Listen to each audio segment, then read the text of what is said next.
maanta oo ah 8 Oktoobar 2020 waa maalinta aragga adduunka waa maalin loogu talagalay in bulshada Soomaaliyeed loogu adeego laba qaab midda koowaad oo ah in wacyigelin loo sameeyo oo loo sharxo waxyaabaha aragga dhibaatada u keeni karo iyo si looga hortagi karo iyo qofka muhiimadda ay u leedahay aragga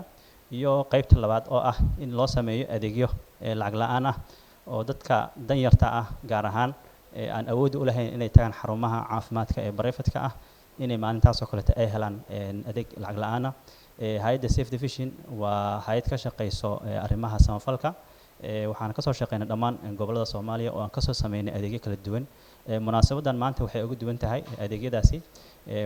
waxaa ka faa'iideystay dad gaarayo ilaa 200 qof oo iskugu jiray dhalinyaro waayeel iyo dad maaragtay da'aba dadkaasi waxay u kala qaybsamayeen ilaa 3 nooc kuwa indhaha ka xanuunsanaa oo markaas u baahnaa daawooyin oo maanta helay daawo lacag la'aan ah iyo sidoo kale kuwa kale oo ayagana araggooda yaraa oo u baahnaa muraayado oo ayagana maaragtay muraayadihii araggooda loo saxay iyo qaybta u dambaysa oo ah dad qalliin noqday adeegga maanta 200 oo sameeyay ilaa iyo 25 ka mid ah ayaa waxay noqdeen qalliin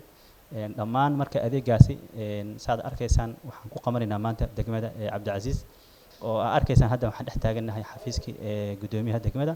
oo maanta aan isticmaalaynay saalo muddo 3 berina laga shaqeynayay sidii nadaafadiisa iyo sterilizationkiisa oo u fiicnaan lahaa oo maaragtay adeeg indhafiiq loogu sameyn lahaa waa u mahadnaqaynaa gudoomiyaha degmada Cabdicaziz isagana wada shaqeyntaas iyo garab istaagaasi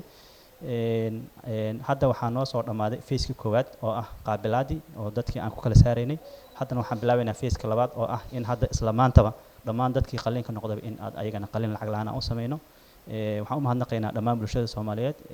guud ahaan waxaan si gaar ah ugu mahadnaqaynaa wasaaradda caafimaadka oo maanta uu nagala socdo Masar Ismaaciil oo mar walba u garab istaagan qaybta indhaha sidii bulshada Soomaaliyeed ay u heli lahaayeen adeeg iyo daryeel caafimaad oo lacag la'aan ah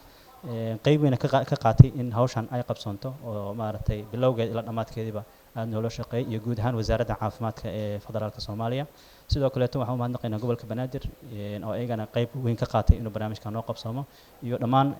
bahda caafimaadka oo ayagana dhammaantoodba ka qayb qaatay in adeegga maanta si bilaash ah bulshada ugu shaqeeyno qaamaysantiin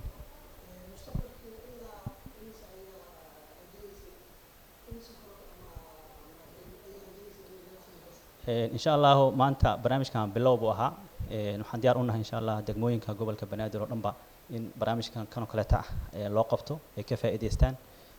خاصة دت كتنير تاع